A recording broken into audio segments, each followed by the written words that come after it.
Steam was still rising from the bowl of soup when my son threw it straight into my face. The scalding liquid ran down my neck, shards of porcelain cut my lip, and he roared, "Useless! If you weren't my mother, you'd be thrown out of this house already." I stood still, wiped the blood at the corner of my mouth, and heard my daughter-in-law giggle. "You're such a real man, know how to teach the elderly the right way." For 3 years, I swallowed my tears, every insult, every slap, every dollar of my pension managed for me because I believed a mother's love could pull a son back from the edge. But that faith shattered when someone from his company called, asking about unusual transfers under my name. Right after, Andrew said coldly, "Tomorrow you'll sign everything. If not, you'll be the money launderer."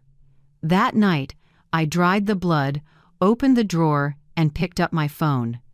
Every statement, every audio clip I'd quietly gathered for months would no longer be evidence I was afraid to hide, but the indictment I intended for the son who used to be my only pride. If you're still listening, tell me where you're watching from. Every comment you leave is another mark in this journey. And if this story has touched you, don't forget to hit like so it can reach even further.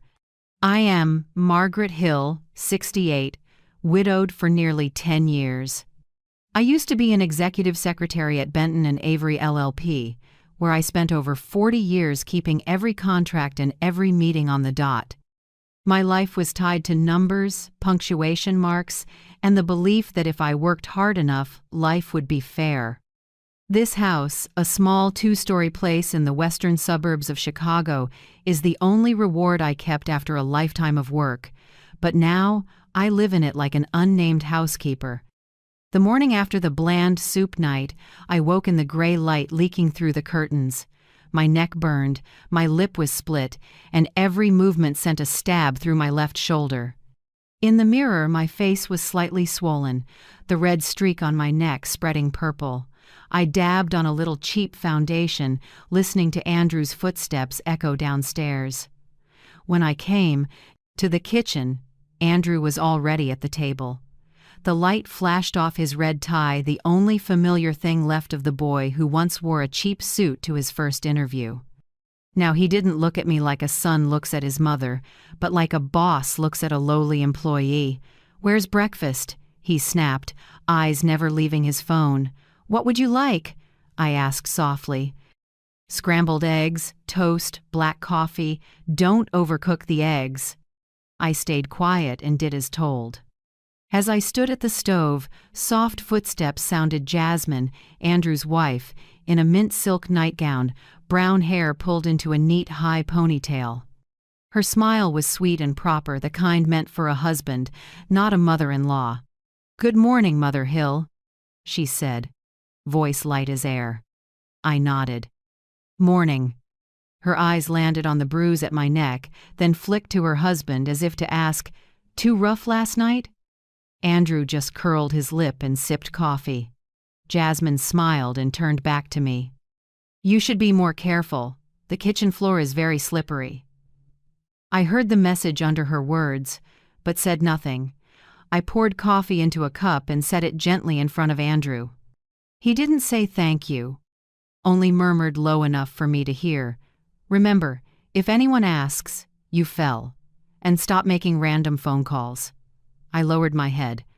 Jasmine gave a tiny laugh, straightened his tie, and said teasingly, "You really are the man of the house.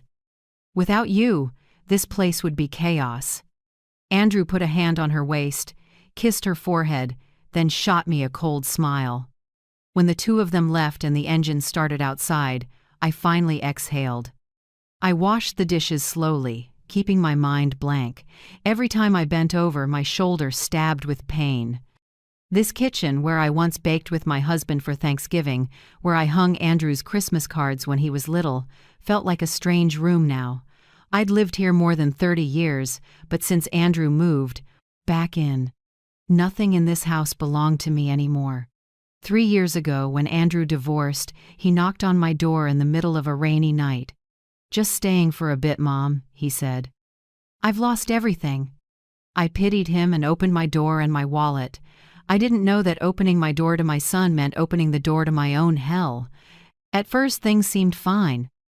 Andrew fixed the fence, took me grocery shopping, said sweet things like when he'd been a good boy. Then he started managing my pension. "Let me handle it," he said. "Older folks get scammed so easily." From then on, I was left $20 a week for spending. The rest Andrew invested for me. I didn't ask because I trusted my son. When Andrew married Jasmine, I already had doubts. The wedding was oddly extravagant: white flowers, a live string quartet, imported champagne far beyond Andrew's reach. When I asked, he said, "The company sponsored it, don't worry."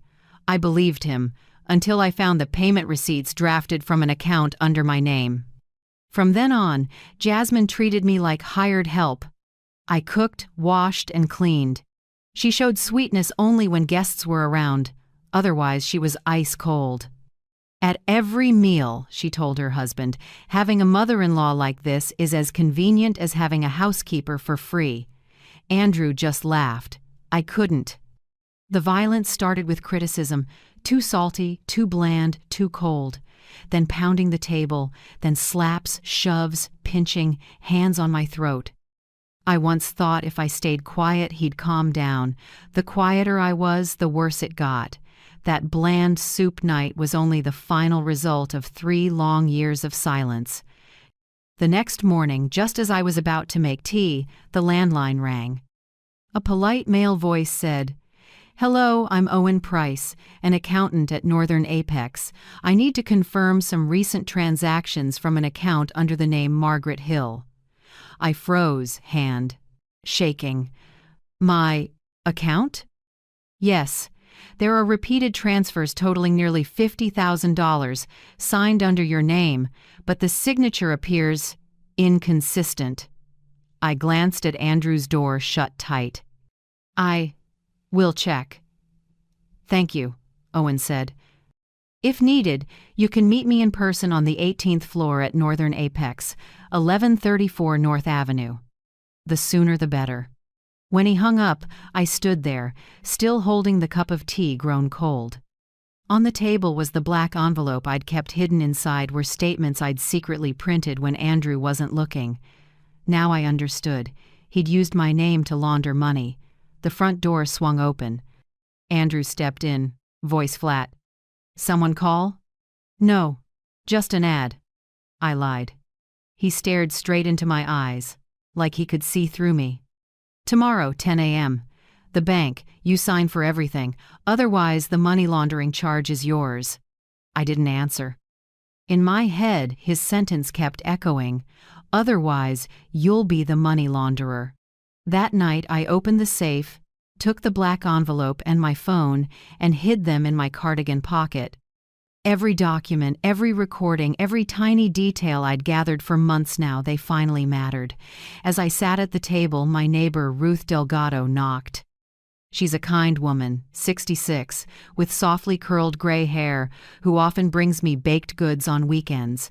"Oh my, Margaret," she whispered, seeing my split lip. "What happened?" "I fell," I said, turning my face away. Ruth placed a hand on my shoulder and murmured, "If you need me, knock 3 times on the back door. I'll be there." After she left, I sat in silence. The house was still. Only the ticking clock and a draft slipping through the door crack. I wrote a few small lines on a piece of paper.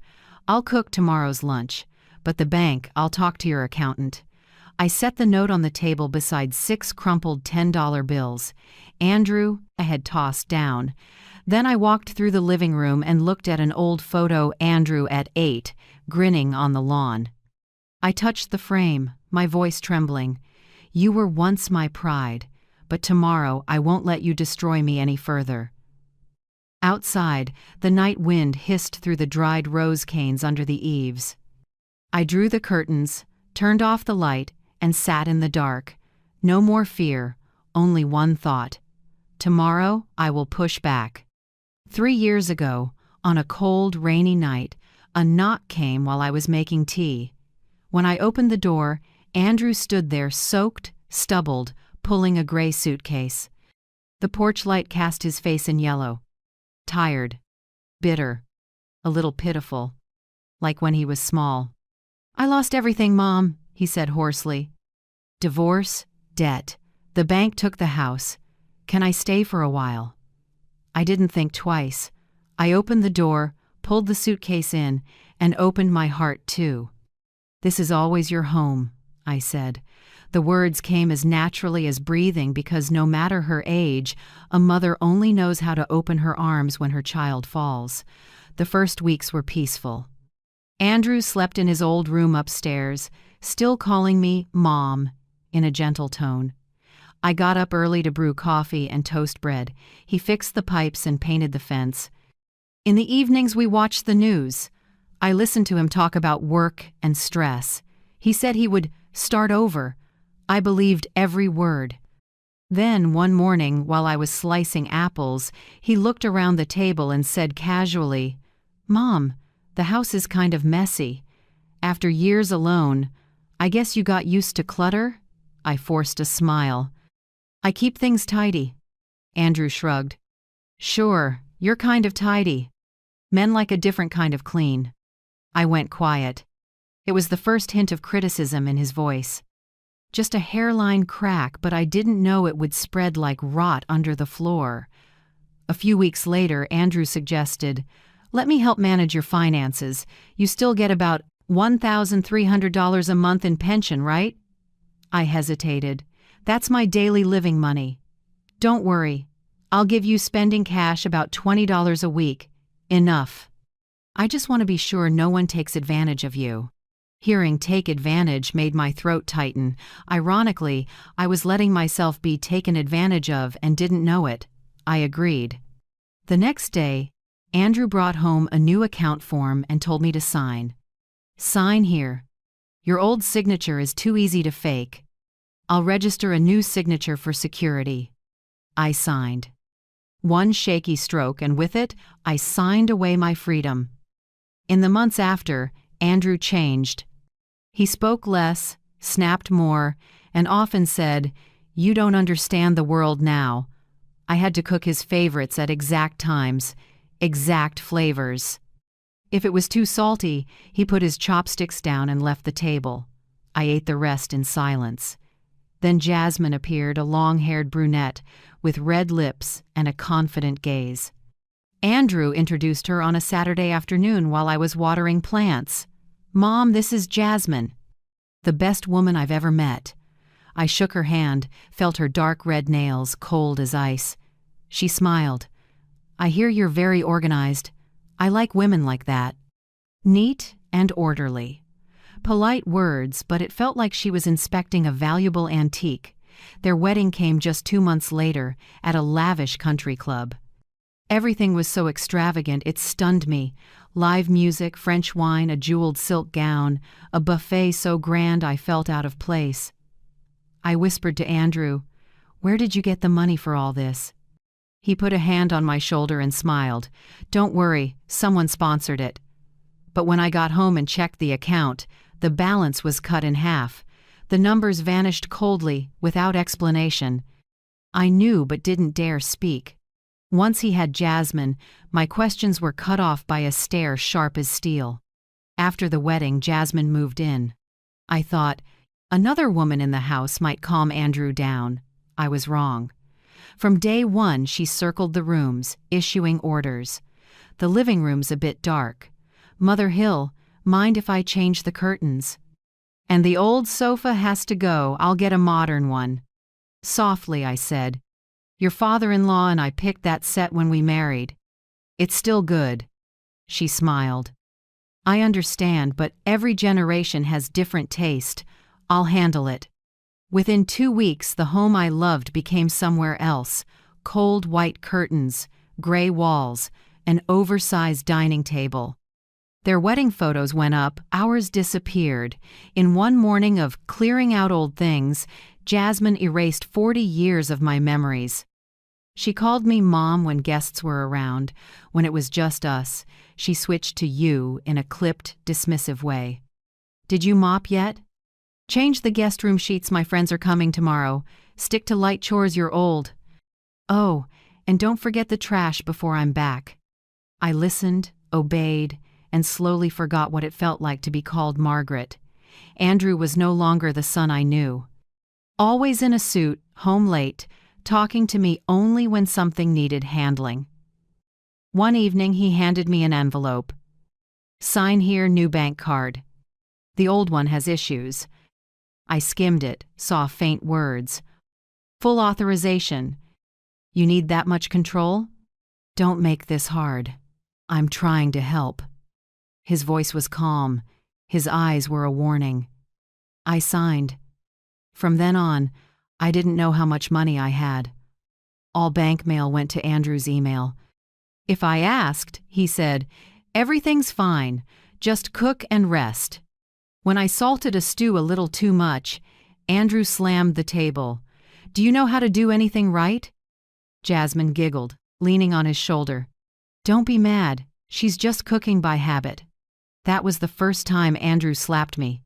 Quick, clean, like a reflex. I stood frozen, ladle in hand. My cheek burned, but what hurt most was that no one thought it was unusual. Jasmine just murmured, "Stop, don't leave a mark on her hand." After that, each week brought a new excuse. Cold rice, dirty bowls, a damp dishcloth. Andrew started shoving me when he was angry, squeezing my shoulders, pinching my arms, slapping me if I dropped a glass. I learned to move quietly, step softly, speak less. I didn't dare meet my son's eyes. Every night after they slept, I sat at the kitchen table, opened my old computer, and secretly printed bank statements I found in an old inbox. I hid them in a black envelope inside the safe. Each page tightened my chest but also gave me a tiny bit of power. Andrew controlled my phone, too. He installed a location app, saying it was so you won't get lost. Every time I called someone, he asked, "Who's that?" Sometimes he checked my call log. Old friends stopped reaching out. I became invisible in my own life. Once, my closest friend at the firm, Marjorie, invited me to lunch. Before I could answer, Andrew snatched the phone. "You're not going anywhere. They just want your money." I went silent. Marjorie never called again. Days blurred together. Cook in the morning, laundry, mop the floors, then cook again at night. I turned into a useful shadow, no breaks, no mistakes allowed, no voice. Sometimes I opened the drawer with my old blue dress, the one my husband said made me look like spring. I touched it and remembered when Andrew was a boy running through the yard shouting, "Mom, look at me." I used to think raising a child was duty. Now I know sometimes it's a gamble with your soul. One night, I sat on the porch, looking at the light in my neighbor Ruth Delgado's window. She keeps a lamp on late, reading by the glass. I wondered if she'd hear me if I knocked. I didn't dare. Not yet, I was still too weak. Even so, a small thought formed inside me, frail but determined, like a seed pushing through dry soil. One day, I will get out. And on the bland soup night, when the hot steam ran down my neck, I knew that day had come.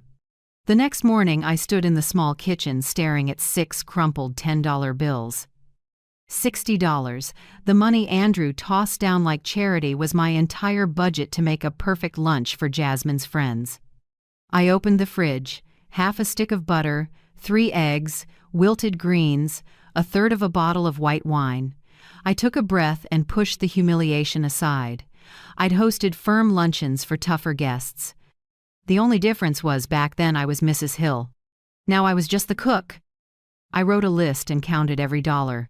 Frozen salmon, romaine, pasta, lemons, a few slices of baguette and a bit of cream for dessert. Total, $57. $3 left, just enough for a small bouquet to keep the table from looking bare. While I folded the last bill carefully, Andrew came in white shirt, silver gray tie, coffee in hand. He glanced over the ingredients and snorted. "Don't embarrass me. Jasmine's friends all have husbands in big positions. Make sure it suits their taste and don't talk too much." I nodded in silence. "Oh," he added, "and don't let anyone ask about that bruise. If they do, say you slipped carrying the soup." Jasmine swept in white dress, hair neatly coiled. She smiled like candy. "Mother Hill, I want everything to be truly refined. I planned this to make an impression. Andrew says you cook wonderfully. I'm sure you do. I'm sure you do sounded like a dare. I cooked all morning." Steam fogged the glass. Oil stung my neck, but I kept stirring the sauce. Butter and garlic filled the air. By 12:30 p.m., the table was set. Seared salmon, Caesar salad, pasta with lemon cream sauce, chocolate mousse, and the white wine I'd saved from my husband's birthday years ago. The bell rang. 3 women came in, perfume mixing with the scent of rain on their coats. Jasmine introduced them. "This is Becca, Lydia, and Noelle." All 3 were elegant, soft-spoken, heels tapping on the floor. Becca had the sharp gaze of someone always comparing. Lydia laughed easily, voice bright. Noelle, the quietest, wore a gentle smile but watched everything closely. They sat around the table. Jasmine poured wine and giggled. "I cooked all of this myself." "Well, with a little help from my mother-in-law."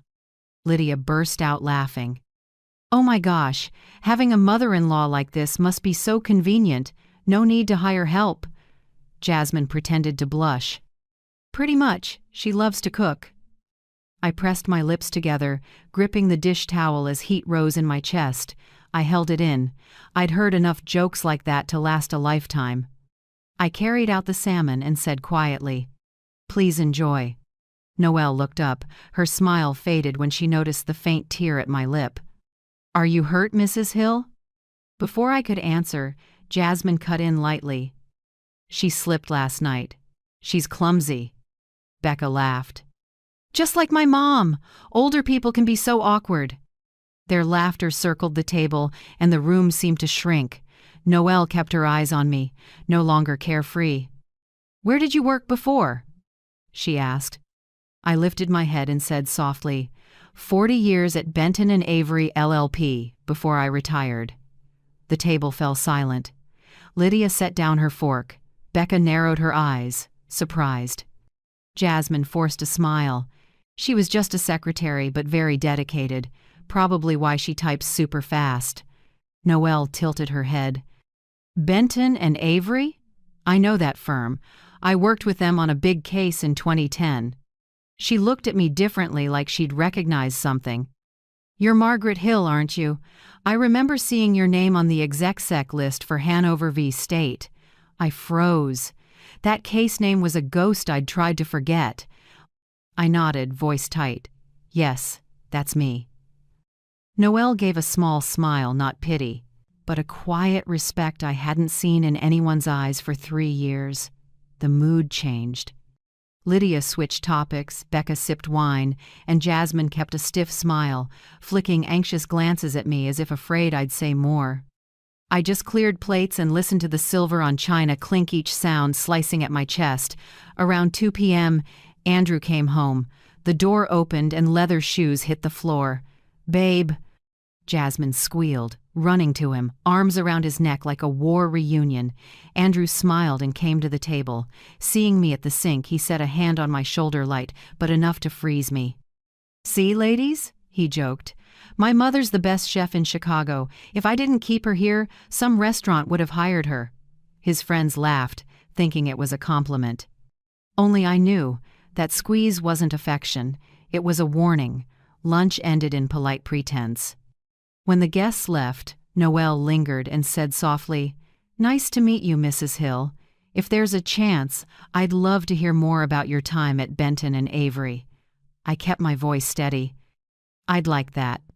Her look told me something without words, a quiet solidarity. The door closed. The house went still.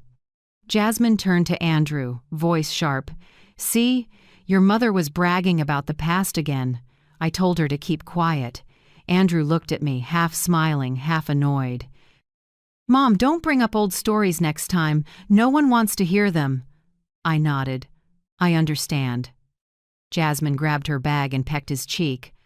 I'm off to the salon. Make sure the dishes are done, Mother Hill. She said it on her way out, light as a breeze, but I got the message.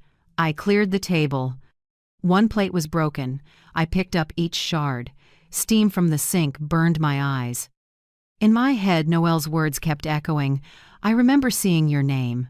A small touch that brought a weak heartbeat back to life. Someone still remembered who I had been. In the afternoon, I descant of that, brought leftovers to Ruth Delgado. As the door opened, she looked at me, worried. "Oh, Margaret, your lip hasn't healed yet?" "I'm fine," I said softly. "Their lunch is done." She shook her head, took the container, then, pretending to speak loudly, "Thank you. I'll wash the container and bring it back." Her voice was louder than usual, enough that if Andrew was home, he'd hear it clearly. That evening, just as I sat down on the sofa, there was a knock at the door. It was Ruth, standing there with the food container scrubbed spotless. "Thank you," I said, about to close the door. Ruth leaned in slightly, lowered her voice. "Are you okay?" The question was light as a breeze, but my heart clenched.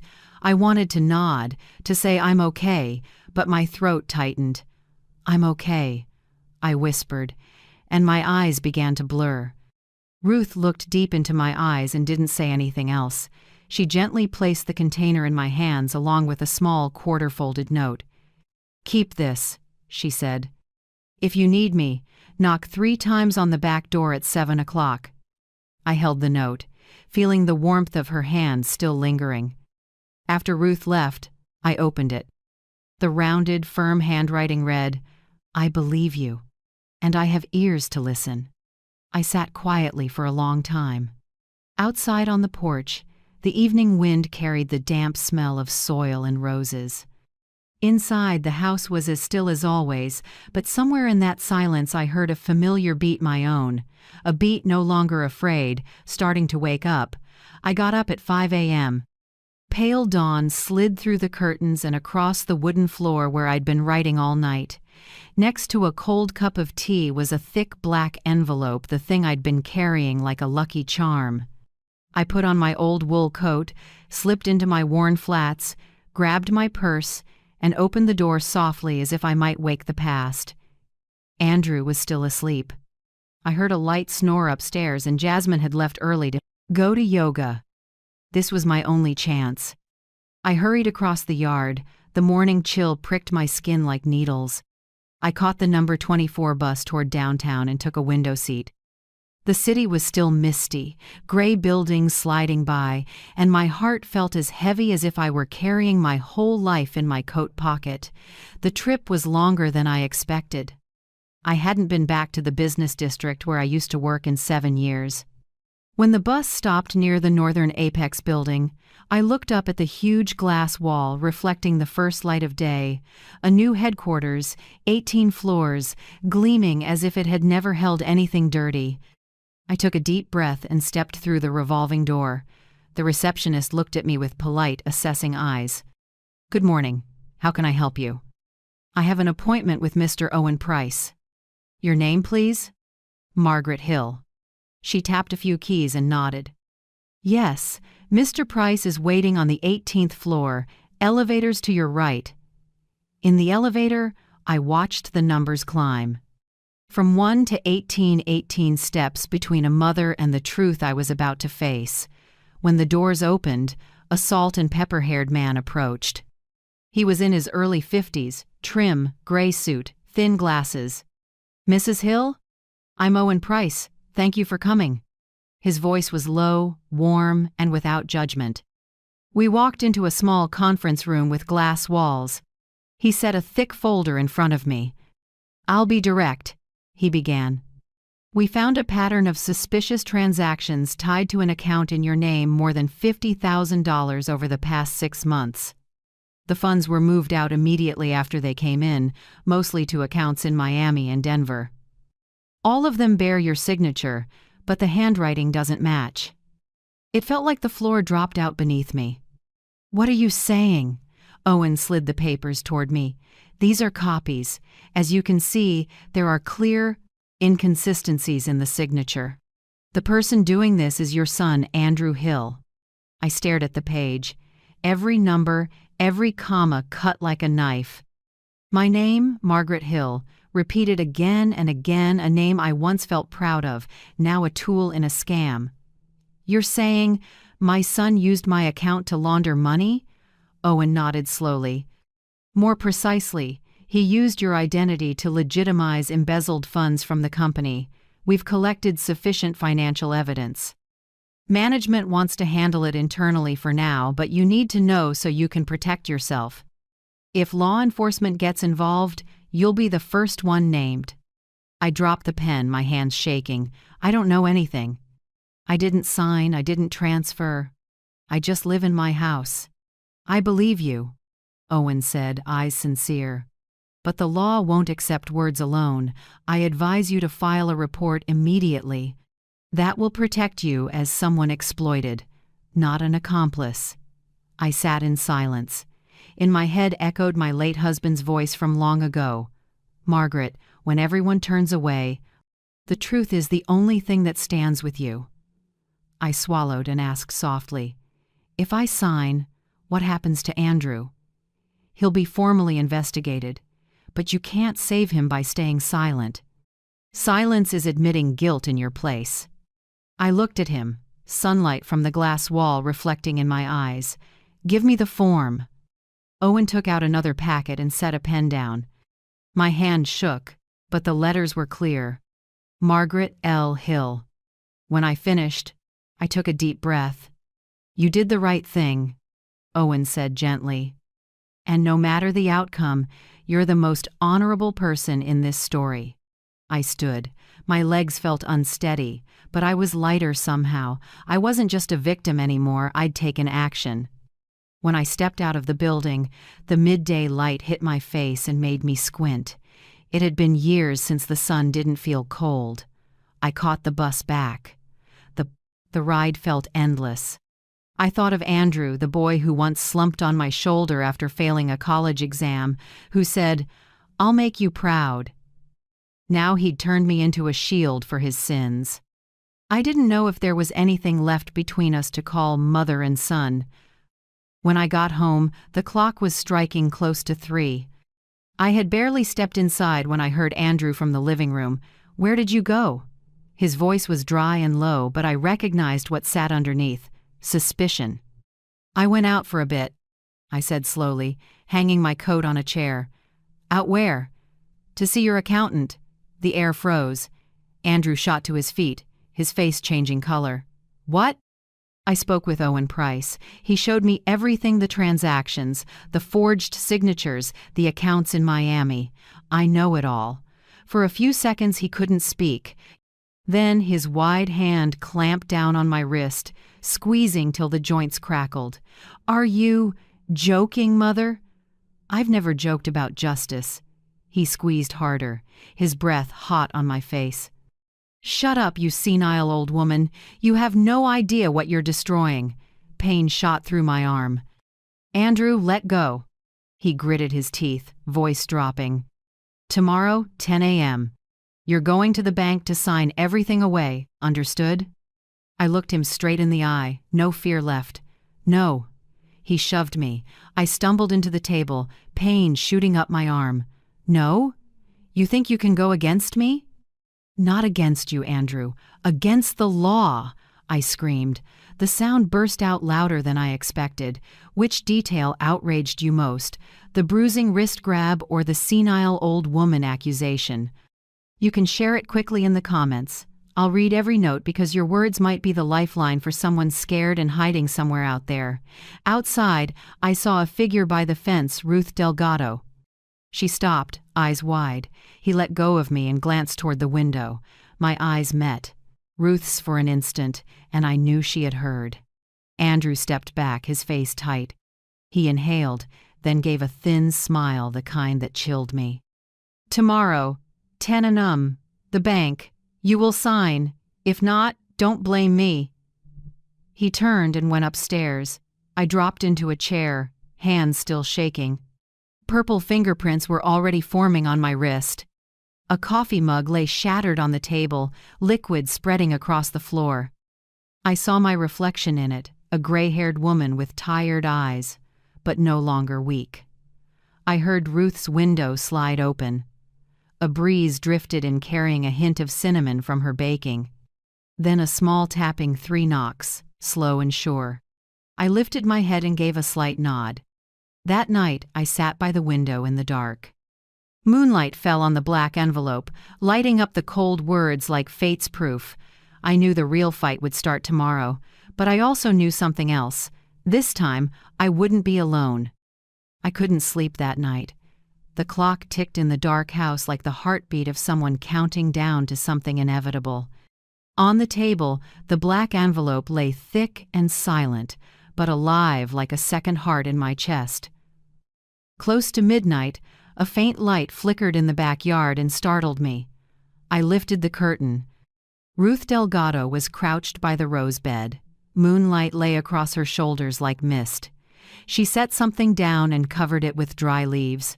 When the flashlight clicked off, I realized it was a mini camera. I cracked the door and whispered, "Ruth?" She raised a hand for silence, then murmured, "He'll blow up again, Margaret. You need proof. Don't be afraid." I nodded, heart pounding. Ruth disappeared into the dark. The scent of roses that night, earthy, with a metallic edge, stamped itself in my memory as the start of survival. The next morning, while I was rinsing glasses, Andrew came down acting different. Freshly ironed shirt, a whiff of expensive cologne. "Good morning, Mother," he said, light as if nothing had happened. I looked at him and stayed quiet. "I'm sorry about yesterday. I lost my temper. Work's stressful. You're still my mother." Before I could answer, he stepped closer, poured me coffee, set it on the table.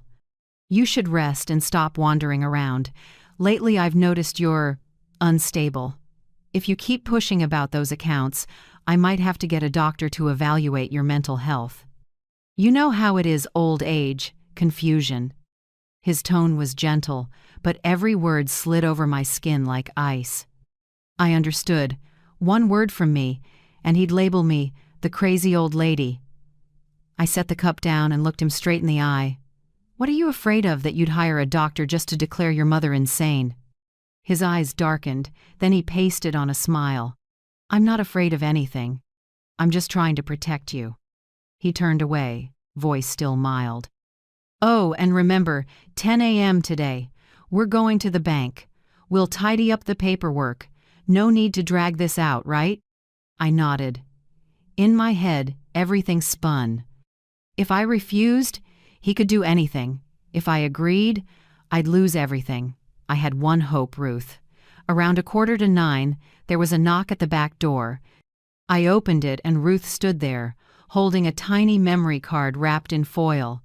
Her coat was damp with dew, her breathing quick. "You have to come with me, right now." I can't." "Andrew's upstairs. Listen to me, Margaret. I have video and clear audio. If you don't go today, there might not be a tomorrow." I looked at her, then up the stairs. Water ran in the bathroom. He was still getting ready.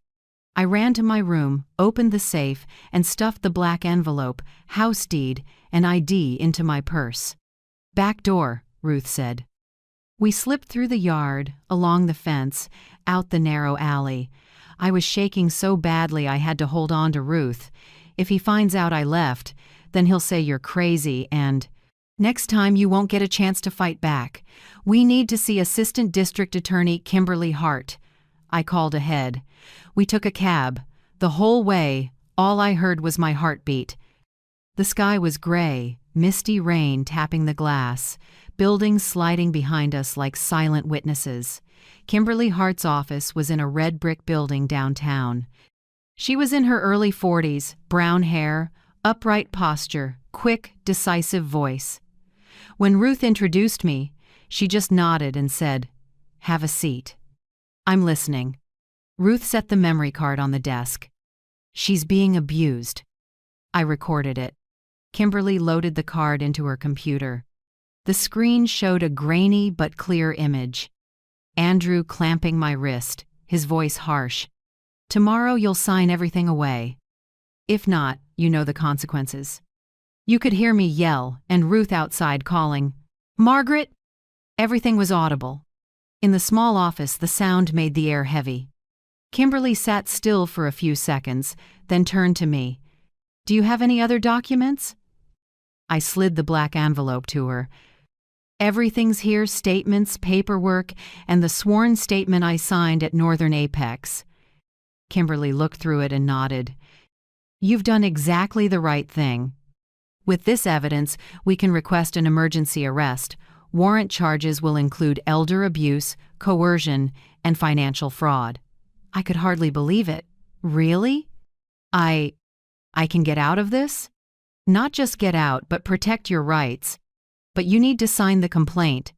After that, the police will move within a few hours." Ruth squeezed my hand. "Do it. For yourself. And for all of us." I looked at the pen on the desk. One signature, but a line between silence and justice. I remembered the years of bowing my head, Andrew's eyes when he said, "You're nothing." I took a breath and picked up the pen. My signature trembled at the first letter, but by the last, my hand was steady as steel. Kimberly nodded, a thin smile on her lips. "Good. You just did the bravest thing in your life." She called the task force. "Prepare to detain Andrew Hill. Address." I heard her firm voice, each sentence nailing reality into place. While the police mobilized, Kimberly said, "You should stay away from your house for a few days. I'll arrange a safe place." I looked at Ruth. "I'm not going anywhere until I see him in cuffs." Kimberly paused, then nodded. "Fair. You have that right." We returned to my neighborhood in an unmarked car. Rain dotted the windshield, each drop a heartbeat in my chest. As we reached the lane, I saw Andrew loading bags into his car. Suit, tie, looking sharp, but his face was tense, eyes darting. A black police cruiser pulled up, lights flashing red and blue. The siren split the quiet street. 2 officers got out. One read aloud, "Andrew Hill, you're under arrest on suspicion of abuse, coercion, and financial fraud. You have the right to remain silent." He turned and froze when he saw me standing a few yards away holding a black umbrella. "Mom," his voice caught. "What are you doing?" I answered softly, oddly calm, "I'm just telling the truth." He thrashed and shouted, "I didn't do anything. She's old. She's delusional." They cuffed him, pushing his head down. I heard the cold metal close click, a small sound louder than any scream I'd ever heard. As the car took him away, I stood still, rain soaking my shoulders. Ruth came up and held the umbrella over me. "You okay, Margaret?" I looked into the fogged window where my reflection stared back, not the trembling woman from last night, but someone else, upright, clear-eyed, free. "I'm okay," I said quietly, "for the first time in years." Kimberly stepped out and squeezed my shoulder. "From here on, the law takes over, but you saved yourself before anyone else could."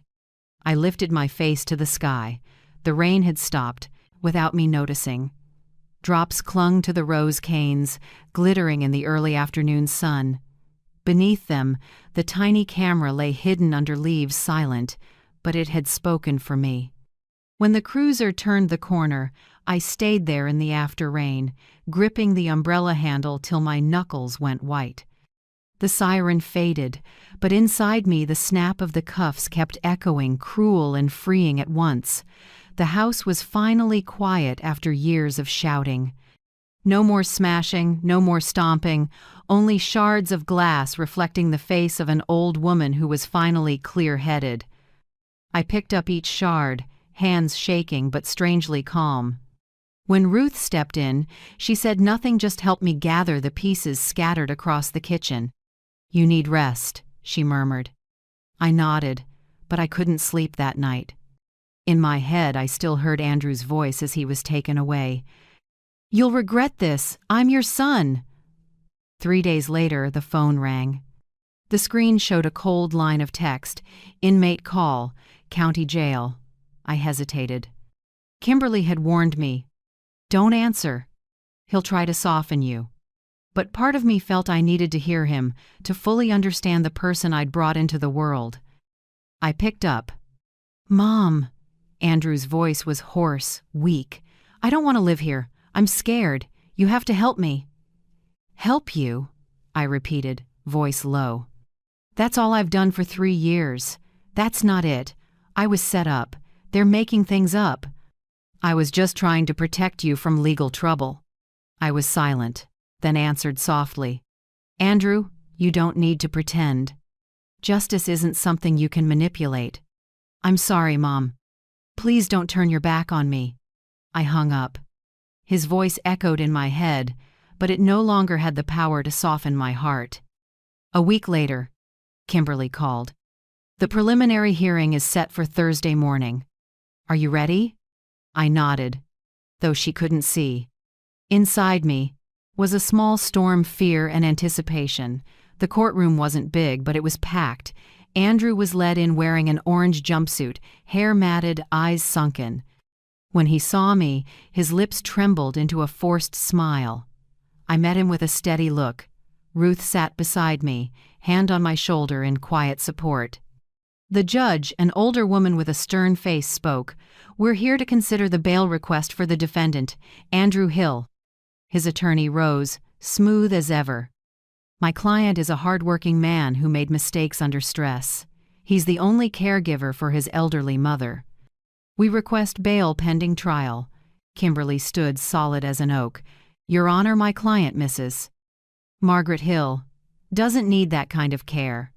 Here are photos of her injuries caused by the defendant, recordings of his threats, and video of the abuse. Additionally, he is under investigation for financial fraud and money laundering. If released, he could destroy evidence." She laid the documents down and played Ruth's recording. Andrew's voice filled the room. "Tomorrow you'll sign everything away. If not, you know the consequences." No one spoke. Even his lawyer faltered. The judge leaned toward him. "Mr. Hill, do you have any explanation for your words?" Andrew stammered. I was just angry. My mother misunderstood." "No, I understood just fine." I cut in, quiet, but firm. "You turned me into a servant and used me to legitimize your crimes.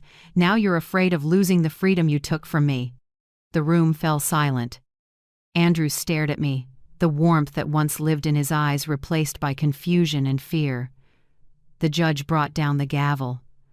After reviewing the evidence, the court denies bail. The defendant, Andrew Hill, will be remanded pending trial. Andrew leapt up, shouting, "No, this is all staged. My mother's crazy. She's senile. She just wants revenge." 2 officers held him down. I didn't flinch. I looked straight at him and knew there was nothing left to save. When court adjourned, I sat a moment longer, waiting for the hall to clear. Ruth whispered, "It's done, Margaret. He can't touch you now." I gave a tired smile. "I know, but what he broke lasts longer than bruises trust." We were almost at the door when a familiar voice called behind us, "Mrs. Hill." I turned. Jasmine stood there, hair loose, eyes swollen, coat wrinkled. She walked up, voice shaking. I'm sorry. I don't even know what to say. I've been scared for so long." I looked at her in silence. "He hit me," she blurted. "Many times. Once, right before you heard that bowl shatter. I didn't dare step in, didn't dare call the police. I thought if I endured it, he'd calm down. But the quieter I was, the worse he got." I saw her hands shaking. For a second, I realized the woman in front of me wasn't a proud accomplice anymore, but another victim. "You don't need to apologize," I said. "Fear makes people stay quiet." "I understand that." Tears ran down Jasmine's cheeks, one by one. "He took my money, too. The money my parents gave me to open a shop. He said he'd invest it, then it was gone." Ruth cut in, firm. If you're ready, tell everything to Kimberly. You can help bring him fully into the light." Jasmine nodded hard. "I will. I've been silent too long." I looked at her, hurting and relieved at once. "You're not just saving me, Jasmine. You're saving yourself." Kimberly walked up with a file in hand. "I heard. Thank you for coming. If you're willing to testify, this case will move forward in a big way." Jasmine gave a small, tearful smile. "I won't let him destroy anyone else." She turned to me and gently took my hand. "Thank you for not staying silent, Mrs. Hill. If you hadn't, I'd still be trapped in that house." I squeezed her hand and answered, my voice tight, "No one deserves to be called a victim." "Forever, Jasmine. We can all stand up, it just takes someone to go first." That afternoon, back at Ruth's house, I sat by the window. Late sunlight fell across the teacup on the table, casting a thin halo. Outside, Ruth's roses were still blooming, and the tiny camera lay quiet at the base, silent, steady, a witness that couldn't lie. Ruth set a hand on my shoulder and asked softly, "How are you feeling?" I smiled. "Lighter, not because he was arrested, because I'm not alone anymore." She nodded. "That's the real freedom." I looked toward the end of the street where the police car had driven past. Peace spread through me, the kind I thought I'd lost for good. 3 weeks after the hearing, when things seemed to have calmed down, I got an envelope from the Franklin County Jail. A yellow envelope, stamped censored, with a slanted handwriting I knew at once Andrew's. I was going to stick it in a drawer unopened, but my hand slid along the seal and tore it anyway. Inside were 2 neatly folded pages. His handwriting was still sharp and cold like a blade. "Mother, I know you're enjoying your new role, the brave woman, the celebrated survivor. But don't forget, I have documents from Hanover v. State in 2008 where you edited a witness file. If I send copies to the court, your guardian of justice image will pop like a soap bubble. Remember who told you to optimize the documents to avoid problems for the client? I still have that email with your e-signature. If you drop the charges, everything stays quiet. I'm giving you one chance." I let the letter fall. It felt like someone poured ice water down my back. Hanover versus State. That name stabbed through my memory. 15 years ago, I was still at Benton and Avery LLP. I was executive secretary to Richard Hale, then a senior partner, not yet the CEO of Northern Apex. He called me into his office that day and set a thick stack of files in front of me. "Margaret," he said, "we need to optimize this set a bit, cut some clutter, clean up wording so it's less harmful to the client."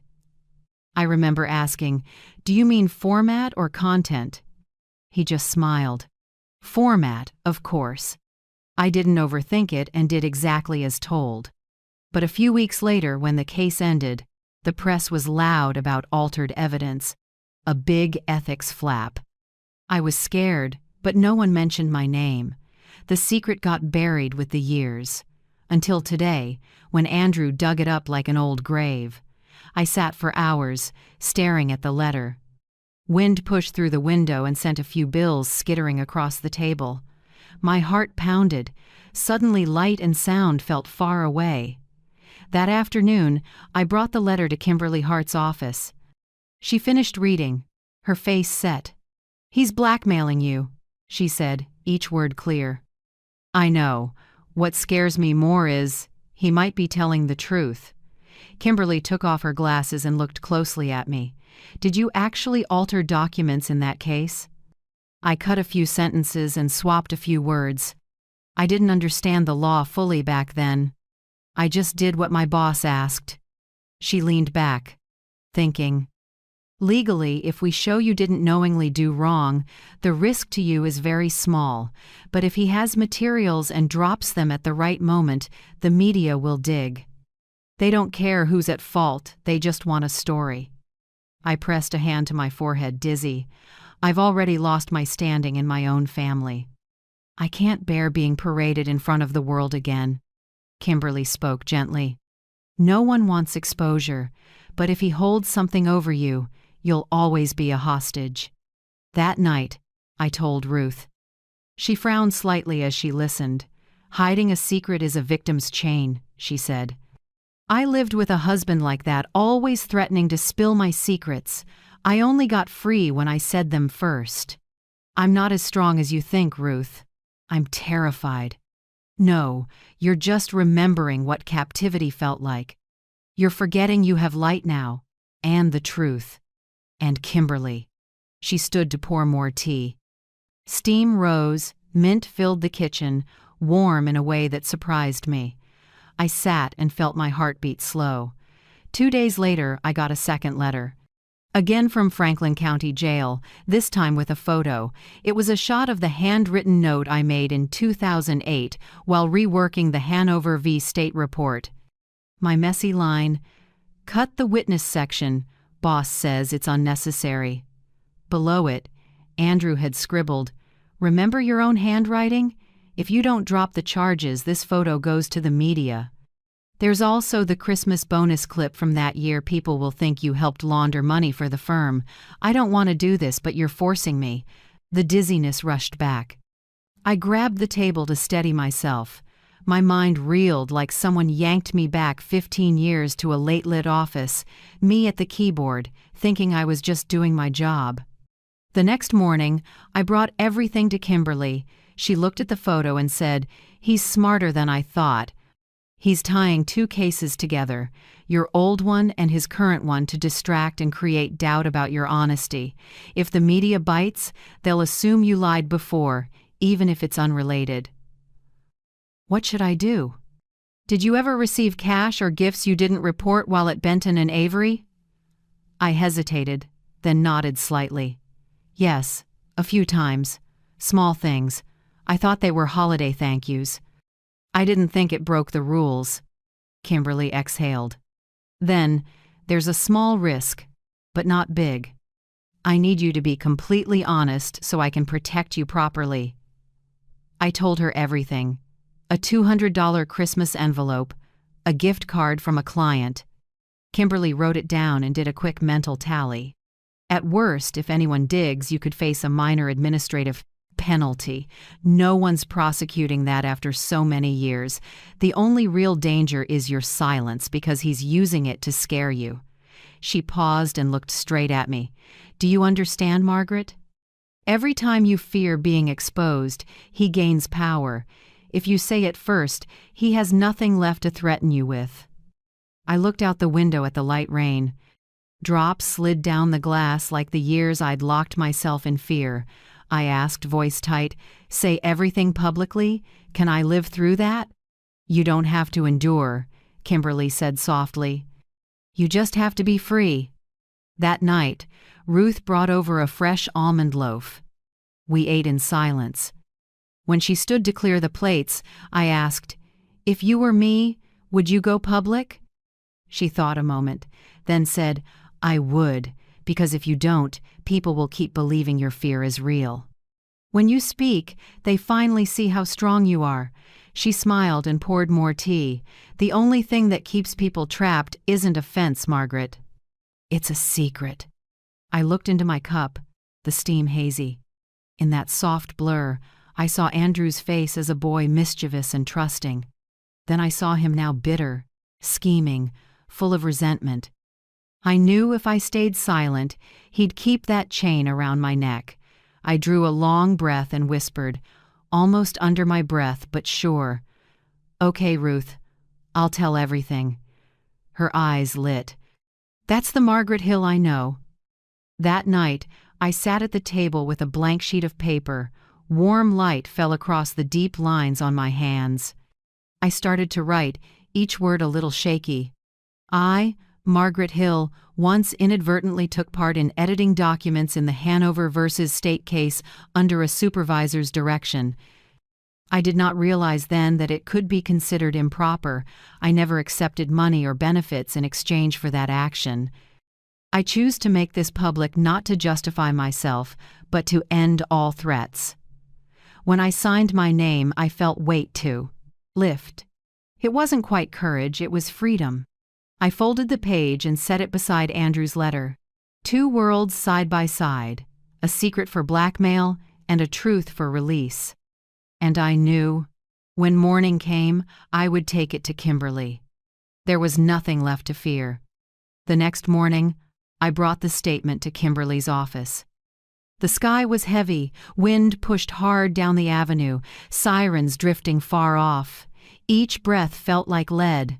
In my purse, the paper from last night rustled, reminding me this was a decision I couldn't undo.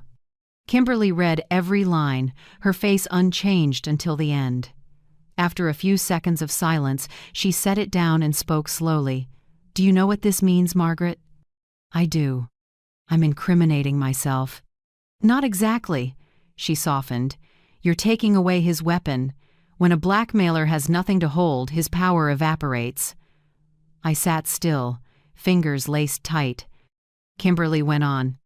"I have a proposal. We hold a press conference.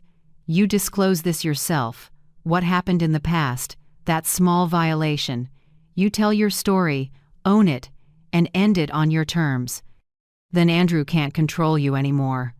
Her voice was firm, but my chest clenched. I pictured a wall of lenses, flashing lights, headlines built to sting. Mother accuses son of abuse, once tied to old scandal. "You want me to put it all out there?" Kimberly nodded. "Only light makes darkness vanish. The more you hide, the stronger he gets." I was quiet a long time. In my head, I heard familiar sounds, the shattering soup bowl from that night, Andrew yelling, "If you weren't my mother, you'd be sleeping on the street." Back then, I chose silence. And it almost cost me my life. I looked up, voice shaking but sure. I'd rather be judged in public than controlled in the dark. Kimberly smiled slightly. "I knew you'd say that." The press conference was set in a small hall at the Franklin County Prosecutor's Office, with local media and a few big outlets. When I walked in, camera lights hit my face so hard I had to squint. Ruth sat in the front row, clutching a handkerchief. Kimberly stood by the podium, calmly introducing, "Mrs. Margaret Hill will share her story, a mother, a survivor of abuse and financial exploitation, and a citizen willing to face her past." She gestured for me to step up. All eyes turned to me. For a moment I wanted to turn back, to hide in my small kitchen again, but I thought, if I retreat now, he wins again. I stepped up, adjusted the mic, and began. "For 3 years I lived in fear. I was afraid of my own son, afraid of the contempt in the house I bought with 40 years of work. I once believed a mother's love could fix everything, but you cannot fix someone who treats love like a tool for control." I drew a breath and looked at the line of cameras. My son, Andrew Hill, abused me physically and emotionally. He controlled my finances, forged my signature, and used my name to launder money. I was so afraid I stopped speaking, to the point I forgot who I was. I'm not telling this for sympathy. I'm telling it because silence never saves anyone. The room was so quiet you could hear pens scratch. I continued, "I also need to admit that 15 years ago, I made a mistake. In a case at my former firm, I edited documents without realizing it was against policy. I didn't do it for money or favors, but because I naively trusted my superior. I'm saying this today so my son can't turn it into a weapon against his mother. I accept responsibility in public, not because anyone forced me, but because I choose to be honest." A reporter stood.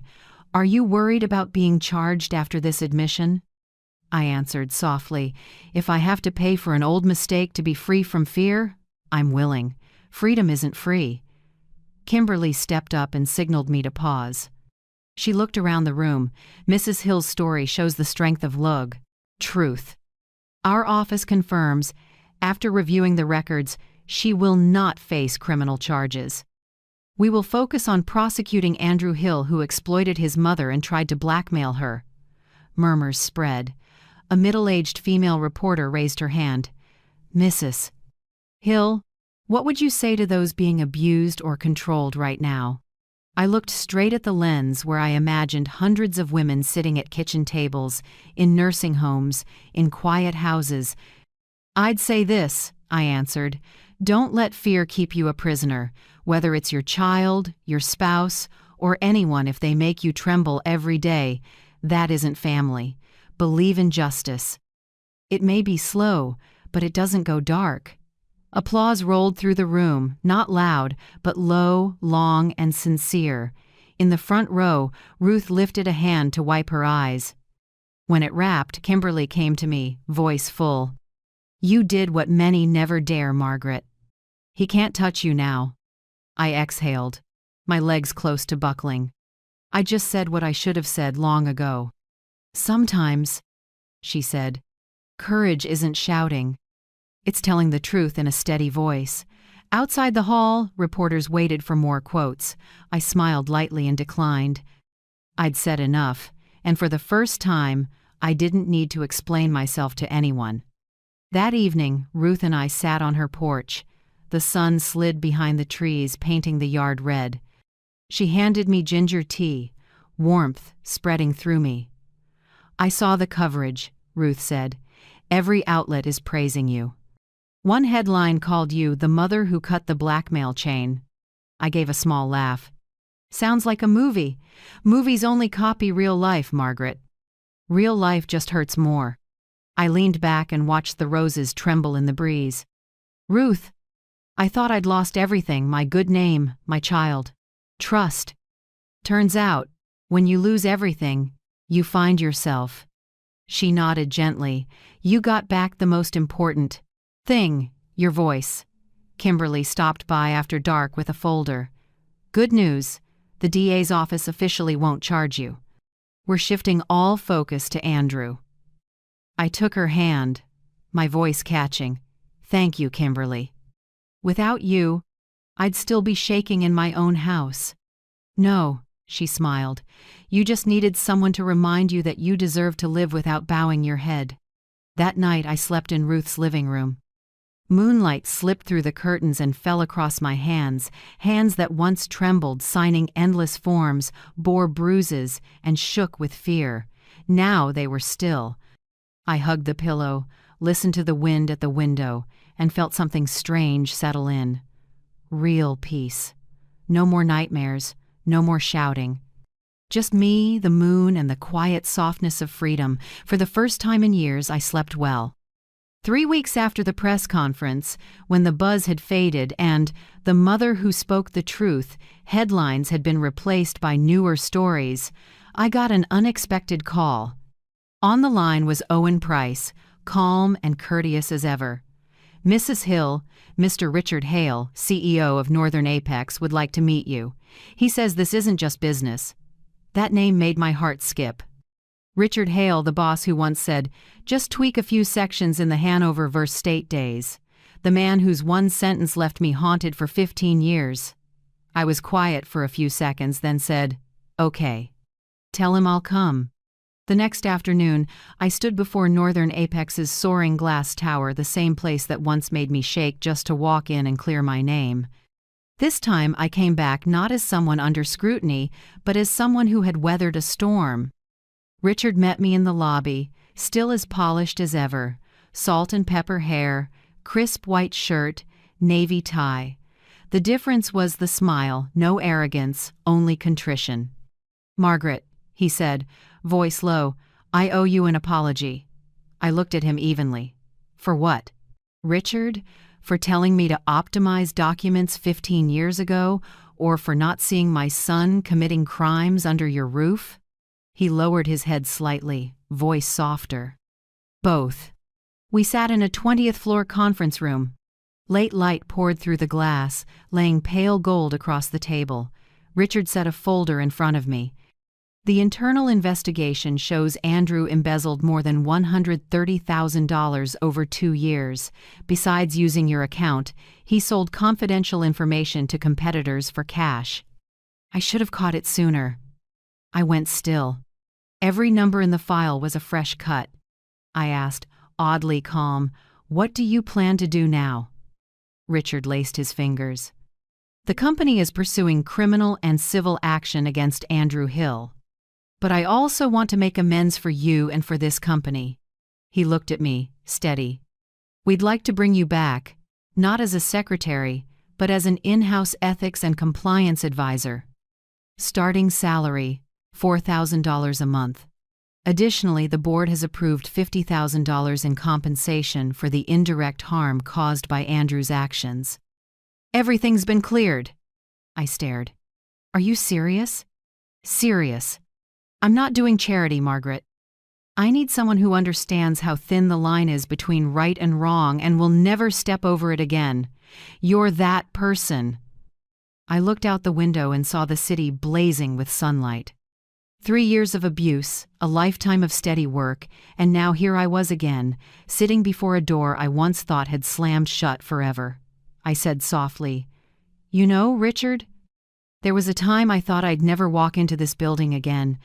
But if you believe in me, I'll try not to start over, but to end things the right way." He smiled, relieved. Welcome back, Margaret Hill. In the days that followed, I went back to work every morning in my old white blouse, a pearl pin at the collar, and a new fast leather notebook under my arm. The smell of coffee in the lobby, the click of shoes on stone floors, everything reminded me of the years I'd lost. But this time, I wasn't anyone's paper runner. I sat in a small advisory office with Owen Price, reviewing the company's financial controls and auditing spending approvals. Owen looked over and smiled. "How does it feel to be back, Mrs. Hill?" I took a sip of tea. "Like cleaning up an old house after the roof caved in, only this time I brought new bricks." He laughed. "I'm keeping that line. We worked non-stop." I found a few more red flags in the archive's internal expense entries that lined up with transactions Andrew had made. Owen took careful notes and said Andrew might not have acted alone. A few days later, Jasmine walked into the office with a small black hard drive in her arms. "I found this in the old garage," she said. He hid it behind a panel. "I think it's company related." I took it from her. "You sure you want to be part of this?" Jasmine pressed her lips together. "I've hidden long enough, I want to end it." Owen checked the drive and went pale. Inside were lists of files Andrew sold to a competitor, plus the emails between them. The evidence was enough to at least double his sentence. When Kimberly received the data, she called me that night. "You just changed the entire case. With this, Andrew won't just be convicted for money laundering, he's facing corporate betrayal charges too. You won." I was quiet for a moment, then said, "No, Kimberly. I've only just started again." A month later, at an internal company gathering, Richard stood at the podium in front of the staff. I sat in the front row with Owen and Jasmine. "We've been through a hard season," he said. "But out of the wreckage we learned the most important thing. Transparency is the foundation of trust. And the one who reminded me of that is Mrs. Margaret Hill." The room applauded. I bowed my head, warmed and a little embarrassed. Richard continued, "The company is creating a fund for victims of financial abuse called the Hill Foundation to honor the courage of a woman who turned pain into action." I couldn't hold back tears. Never in my life did I imagine my name would stand for anything good. Now it wasn't a mark of shame, but a symbol of standing up. After the ceremony, Owen clapped my shoulder. "How do you feel?" I smiled. Strange. 3 months ago, I was afraid to open my front door. Now I've been handed the keys to a new beginning. Jasmine came over and gently took my hand. "I signed up to volunteer with the Hill Foundation. I want to help women who were like us." I squeezed her hand. "Thank you, Jasmine. Sometimes a new door opens only when we dare to step out of the old house, even if it once meant everything." That afternoon, when I left the Northern Apex building, the sky was honey gold. I paused on the steps and took a deep breath. People hurried past, car horns, clicking heels, all of it blended into a living song I thought I'd never hear again. I smiled. No more trembling, no more bowed head. Ahead of me, The future stood open, like a bright doorway where the ruins had finally closed behind me. After the Hill Foundation announcement, my life settled into a new rhythm.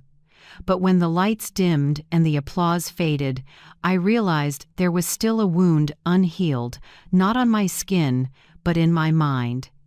Kimberly was the first to notice.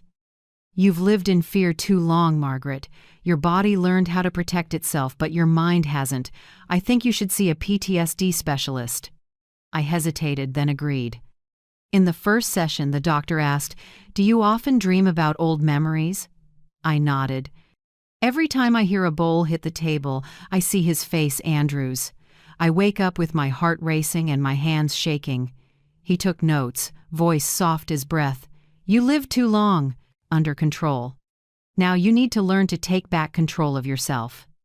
The session lasted more than 2 hours.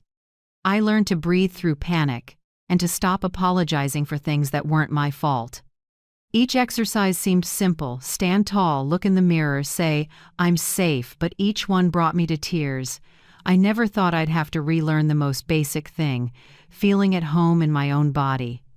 Ruth walked this road with me, patient as ever. She took me to a survivors group at the Franklin Community Center. In a small room with warm yellow lights, a dozen women sat in a circle with teacups in their hands, each carrying a different wound and the same look of someone who'd been choked by fear. When it was my turn, I stumbled over my words. My voice trembled as I began. "I'm Margaret Hill. I was abused by my son." I stayed silent for 3 years because I thought I deserved it. No one spoke, but a few nodded. A brown-skinned woman named Carla took my hand. "We get it. I used to think I was the worst person for not leaving sooner, but surviving is the first victory." The room broke into gentle applause, just enough for me to feel I wasn't alone. For the first time in years, I told it all about the soup bowl, the slaps, being stripped of my rights inside my own home. When I finished, my shoulders felt lighter, like I'd dropped an old stone that had clung to me from the past. In the mornings after that, I started putting my house back together. The wreckage from the police raid still lingered: stained walls, a cabinet with a long crack. Neighbors offered to repaint, but I declined. I wanted to keep a few fissures as proof of survival. I changed the curtains and set a white orchid on the sill.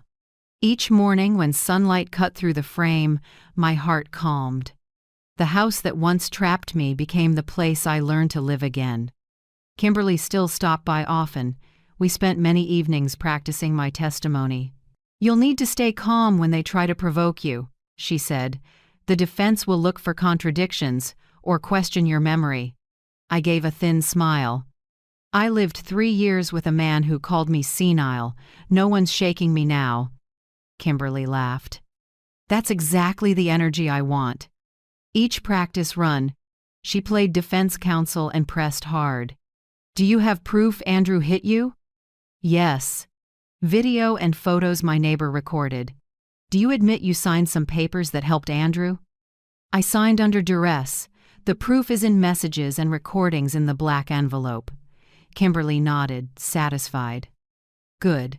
Calm, clear, no defensiveness. Let the truth speak." I rehearsed dozens of times in front of the mirror, down to the smallest detail. Each time I spoke, my voice steadied. My eyes stopped looking away. I was learning to stand tall with words. Meanwhile, Owen sent me the final financial report, more than 200 pages, proving Andrew stole company funds through 17 transactions and laundered them under my name. He set the binder on the table. "With these numbers, he has no way out." I nodded and thanked him. "Mr. Owen," I said, "thank you for believing me from the start." He smiled. "I just did the right thing. You're the one who walked out of the dark." At the same time, Richard emailed to confirm he had reimbursed every dollar Andrew took from my accounts, including interest. He wrote, "You taught me a lesson about honesty that 4 decades in this industry couldn't. I hope this money is just the beginning of a new life." I finished reading with tears I couldn't explain. Maybe because, for the first time in years, Someone called me by my full name, Mrs. Margaret Hill, without the word victim trailing behind it. On a quiet weekend afternoon, I took the old black envelope from my drawer. It had followed me through everything from the night of the slap to the day of the press conference. Now that the truth was out, it wasn't a weight anymore, just a relic from a time that was dead. I carried it to the backyard. Ruth stood beside me, silent. I lit a match. Flames rose and licked the papers, erased the forged signatures and tiny commas that once terrified me. As the ash lifted into the breeze, I felt clean. "How do you feel?" Ruth asked. I watched the thin smoke, like waking up from a nightmare and realizing I'm still alive. The night before the trial, my phone rang. The caller ID froze my breath. Franklin Correctional Facility. I hesitated a second, then answered. Andrew's voice came through, rough and tired. "Mom, it's me." I said nothing. "Mom, I know I was wrong. I don't want to go to prison. I just want you to forgive me, just once." I closed my eyes. For a moment I saw a 10-year-old boy, arms around my neck, begging forgiveness for breaking a vase. But the man's voice on the line pulled me back. "You made me afraid in my own home, Andrew. Now you're the one who's scared?" "I lost everything, Mom. You're all I have." I gripped the phone, strangely calm. "No, Andrew, you still have justice, and justice has to come before family." Silence. I heard his ragged breathing, then the click of the line. I set the phone down. In the mirror, the woman looking back wasn't trembling. I opened a drawer and took out the old lipstick coral red, the one Andrew mocked. "At your age, why bother?" I twisted it up and drew a thin line across my lips. Small, clean, a sign of strength, a reminder that I am still myself, no matter how often life tried to erase me. I smiled at my reflection. Tomorrow I would walk into court not just as a witness but as a survivor, a free woman. That morning the sky was gray and low with rain. I stepped from the car in front of the Franklin courthouse. Black shoes, newly polished, an old leather bag in my hand with my testimony, the coral lipstick, and a small slip of paper. "Stand tall, Margaret." Ruth had pressed it into my palm last night like a charm. Ahead, cold stone steps rose to a heavy wooden door. Reporters clustered on both sides, shutters clicking. I heard Kimberly call, "Mrs. Hill, over here." She wore a navy suit, eyes bright and steady. "You okay?" "I am," I smiled. "It's time to end this." The courtroom was big, high-ceilinged, and bright with white lights. Paper, wood, and worry mingled in the air. I sat in the front row beside Kimberly. Across the aisle, Andrew was cuffed in a gray jail uniform, hair messy, beard patchy. I barely recognized the son who once kissed my forehead every morning. The prosecutor read the charges clearly from the board. Domestic abuse, financial embezzlement, extortion, witness intimidation. Each word landed like a hammer. I didn't shake. I sat with my hands folded in my lap, listening as my past was read aloud, not to shame me this time, but to find justice. Jasmine testified first. Small frame, hair pulled back, hands clenched. Her voice wavered at first, but steadied as she spoke. "I lived with him for 2 years. In that time, he hit me, took my money, and threatened me if I told anyone. I used to think his mother was the only person he respected. Then I learned he respects no one." The room was silent. Andrew wouldn't look at her. When she read the threatening messages he sent, a few jurors lowered their eyes. As she stepped down, her eyes found mine. There was no hate there, only tired compassion. I nodded. She nodded back, as if we had both come through the same storm. Next was Owen. He took the stand with a thick stack of documents and walked the court through a systematic pattern of fraud.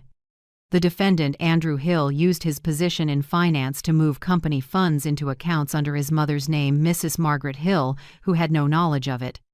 The total is $132,400, over 17 transfers with verified evidence of forged signatures.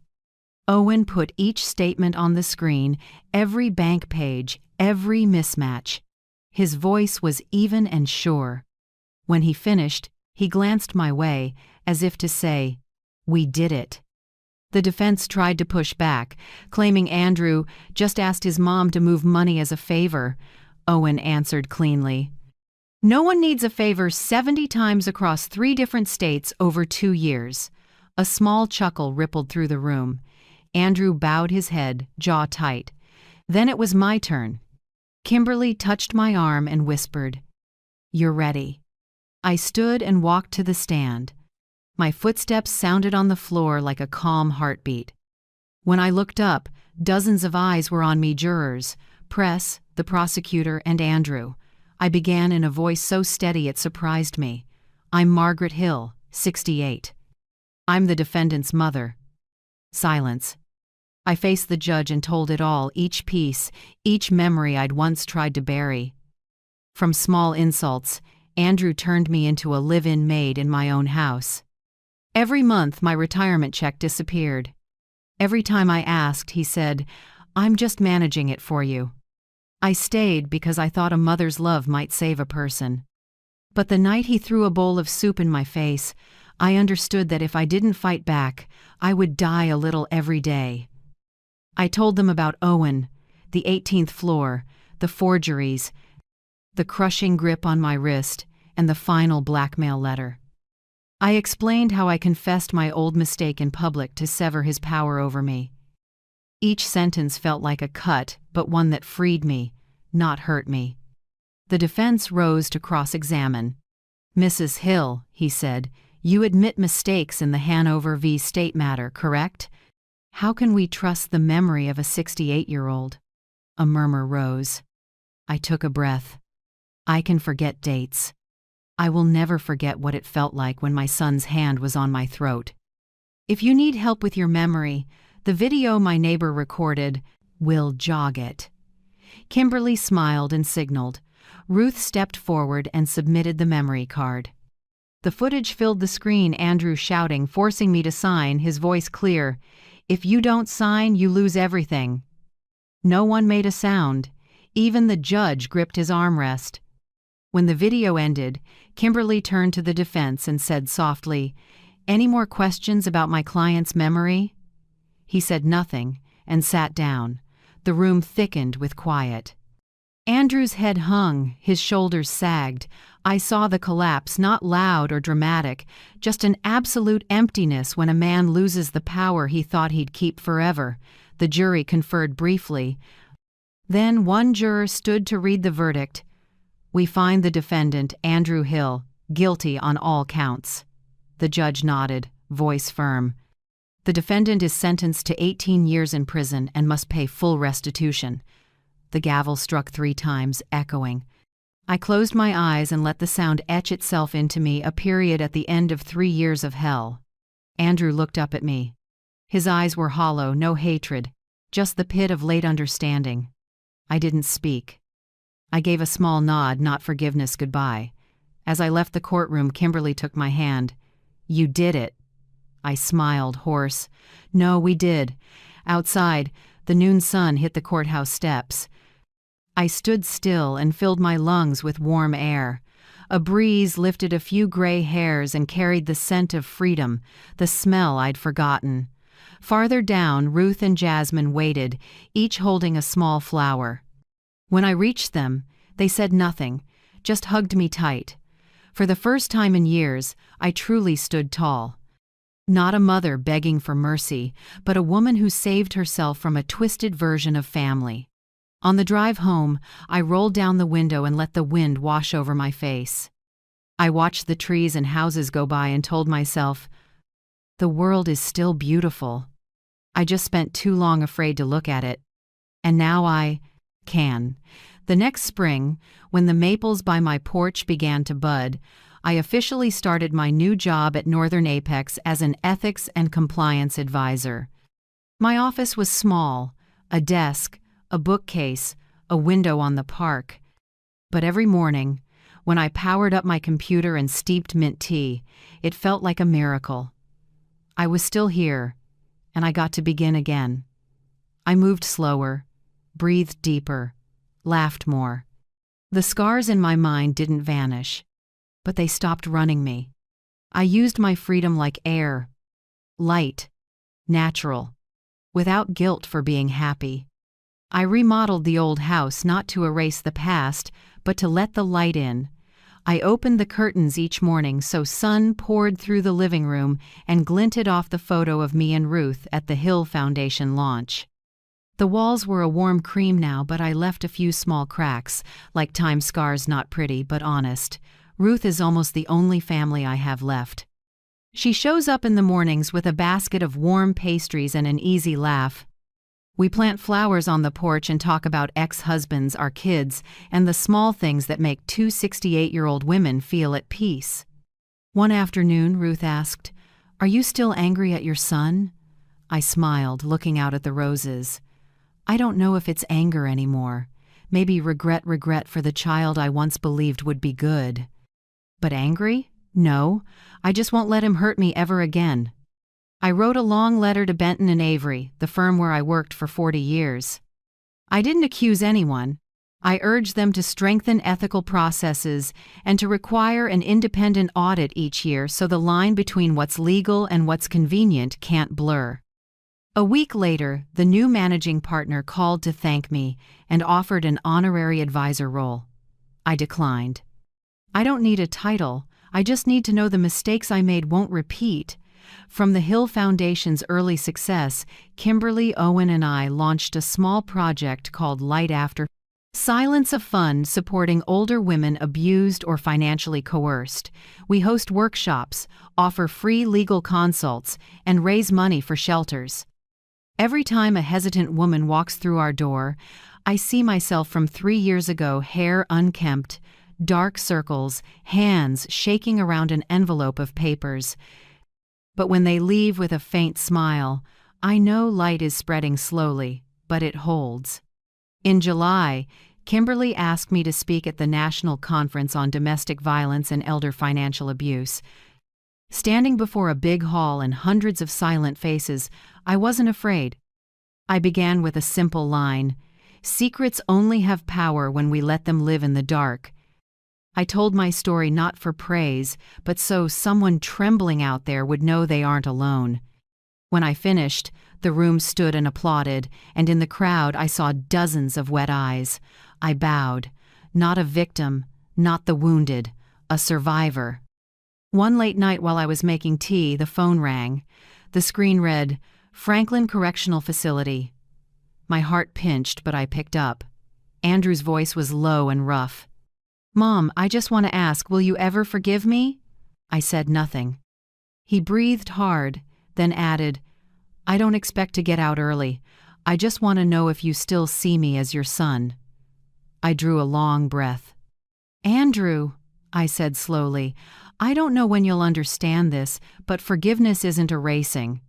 When you learn to apologize to yourself, when you truly understand what you did, maybe then I can forgive." Silence. Then he whispered, "I understand." I answered gently, "I hope one day you really will." The call ended, and it felt like a chapter closed, not with hatred, but with the peace of someone who no longer needs to strike back. That night I sat at my desk and opened my old leather journal. Outside, the moon slid across the window frame and drew a pale line on the page. I wrote the final sentence. I won not against my son, but against fear. I shut the book, switched off the light, and sat quietly in the soft dark where a strand of brightness still slipped through the curtain and lay across my face. Not dazzling, not harsh, just enough for me to see that I was smiling. Thank you for staying with me to the very end of my story. If you're reading this, maybe you know what it is to be afraid, alone, or hurt by those you love. I hope my story can be a small lamp to remind you there's a way back, and you can live free, strong, and at peace. Where are you watching from in this big world? Leave a comment below and share your thoughts about the power of truth, about the times you stood up when everything seemed to collapse. If this story touched your heart, please like, subscribe, and turn on the bell so we can keep listening to more courageous journeys together. Because sometimes a single comment, a single share from you can be the small light that helps someone else find their way out of the dark.